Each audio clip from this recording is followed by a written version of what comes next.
పాత్రలో భక్తులందరూ కూడా రుచి కలిగినటువంటి భోజనాన్ని ఇక్కడ ఉచితంగా పొందటానికి అర్హులే.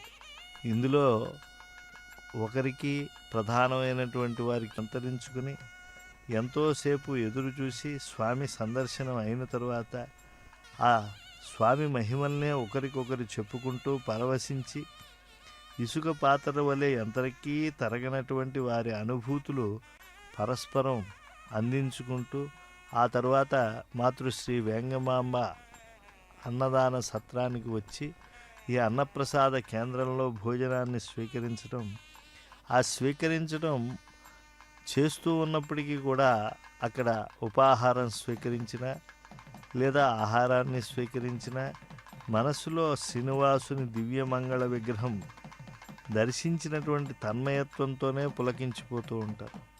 ముఖ్యమంత్రి వర్యులు స్వయంగా వడ్డన కూడా చేస్తూ ఉన్నారు. తన పౌత్రునితో కలిసి కేవలం స్వామి సేవలో మేము కూడా దాసుల్లానే ఉండాలి,